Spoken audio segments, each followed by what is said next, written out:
Hello everyone there. Nice to have you once again on this channel.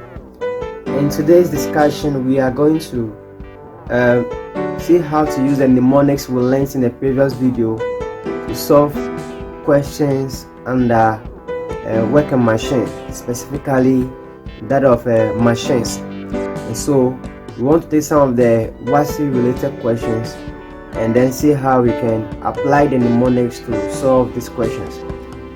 And today's question, the first question we'll be looking at is SSC July 2004 question 5A. An effort of 1000 Newton moves through a distance of 4 meters to raise a load of 2000 meters through a distance of 2 meters. Calculate 1. The mechanical advantage, 2. the velocity ratio, and 3. the efficiency. The first one we have to tackle is the M.A, and then we look at the M.V.R, look at the efficiency as well, and then I'll add other questions to it so we can see how to apply all this.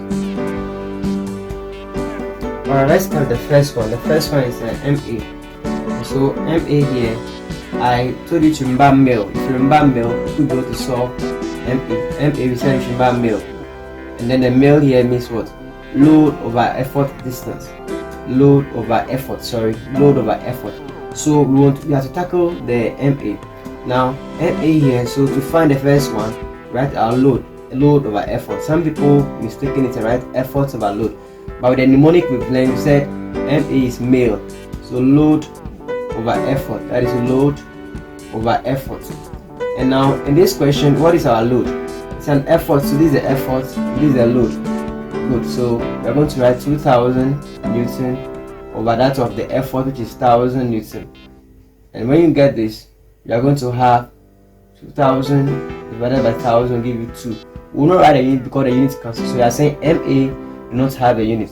So you have solved for the MA, and the MA here is 2. Good. The second question is we should find that of the velocity ratio, VR.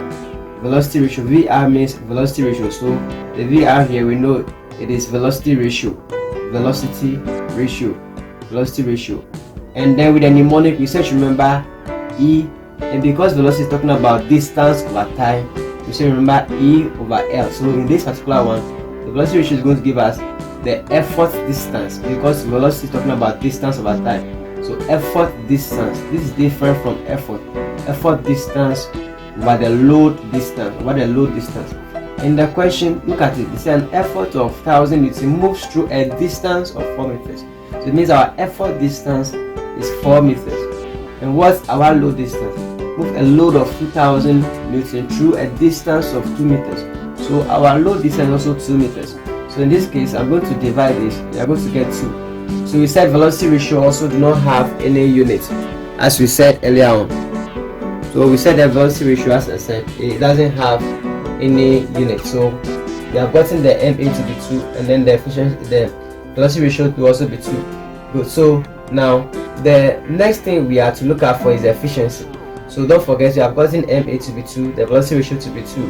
Now let's look at that of the efficiency, how to calculate for the efficiency.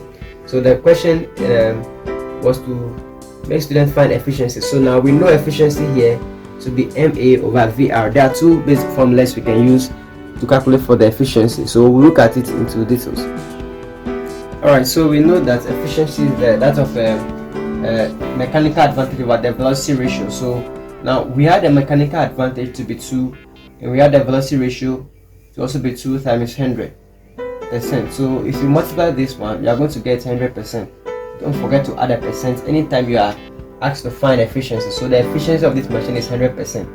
In the previous video, we look at why the efficiency of a machine is not 100%. We said 1, some of the energy is used to overcome friction. It's also used to overcome that of inertia. Inertia is the same as raising moving part of the machine, and that of heat. Some of the energy is used to produce heat. So this machine, the efficiency is 100%. But they can ask you why is that the efficiency of a machine is not 100%. We said that in the previous video. Now this is how to find efficiency, but we also said that to find efficiency here, let me shorten it. Efficiency is also what? Work stroke what? Energy output over what? Work stroke energy input times what? 100%. Good. So somebody can use the mechanical advantage over the velocity ratio, or can use that of the to get the efficiency, or can use work stroke energy output stroke over work stroke what energy input times 100%. So in this, I would like to ask our own question. I would like to give another question, even though it's not part of the question they asked. They can ask to find the work output. They can also ask to find the work input. Don't forget we've gotten efficiency to be 100%. So let's see how to find work output in this particular question and how to find work input in this question. Then we can come back again and use this formula to find out of efficiency.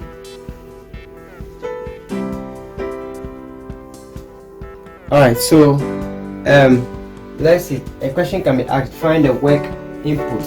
Work input.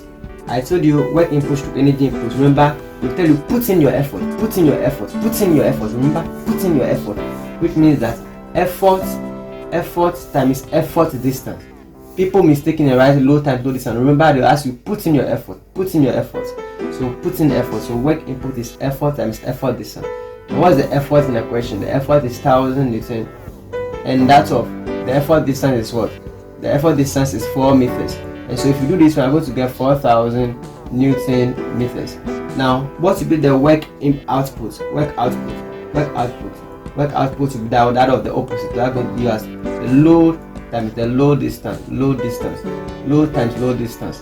Now, what's our load in the question? Our load is what? 2000 Newton, and the distance is what? 2 meters. So here I'm going to get 4. So we are going to get 4000 Newton meters for that of the work input and then the work output. So we can also find efficiency from this. So efficiency as we know is what? Work input, work output over what? Work input. Somebody can write energy times 100%. Good, right? What's our work output? It was 4000 Newton meters. What's our work input? It was also 4000 Newton meters times 100%. And when you divide this will cancel this. So you are going to get the efficiency here to be 100% as we solve. The other one, we use mechanical advantage over velocity ratio to solve, and here we can also use that of work output over work input. What I would like you to know is that to find work input, put in effort. So effort times effort distance, and the work output but load times load distance. Let's look at that question and see how, in this scenario, how we'll give the efficiency already and ask to find other parameters as well. Alright, so this particular question we are going to tackle how to solve the mechanical advantage when efficiency is given. When they give the efficiency and they ask to find other parameters, how to solve it. So here we have to find M.A and they're given an efficiency. So we know efficiency is equal to what? Mechanical advantage over the velocity ratio times 100%. Good. And we have to find, they've given us the efficiency. So the efficiency here is 50%. Don't forget the percent. We'll give you M.A over the velocity ratio here is what? 4, and then times 100%. Quickly, we'll divide through by 100%. This particular, when we write it this way, to avoid the percent here, anytime you want to write the percent here, right? If you write 50 over 100, we'll give you that of, then you don't bring the percentage here again. That'll give what? M.A over what? V.R. As you see, the V.R here is 4. Look how I did it. Here we could have gone through a process of making M over V.R the side, but I said you can write the formula down and you put the parameters to the percentage. If you want to bring the percentage here, if you bring this, divide this by this, you are not going to bring the percentage again. So 50% over 100. Is that okay? Let somebody be like, how did we get it? Now look at how we had it.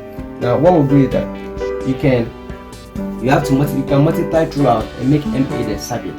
But I'm saying when you write it this way, you can write 50 over 100%, because it's percent, you don't need to bring this one again. 50 over 100 give you M.A over that of 4. Now let's make M.A the subject. So we are going to get, okay, we are going to cross multiply, right? So we are going to get 5 or 20. So we are going to get 200, right? 200 give you 100 M.A. So what will we do? We'll divide by 100, we'll divide this one also by 100.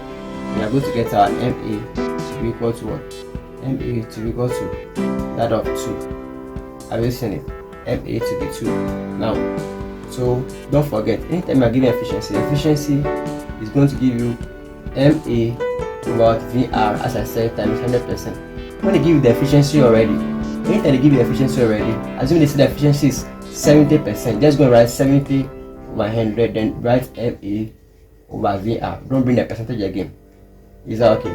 Anytime they say the efficiency is 60%, 60%, you write 60 over 100, and you don't bring the percentage again. But if you want to bring the percentage, then you have to write 60% here times 100%. But then this is simpler.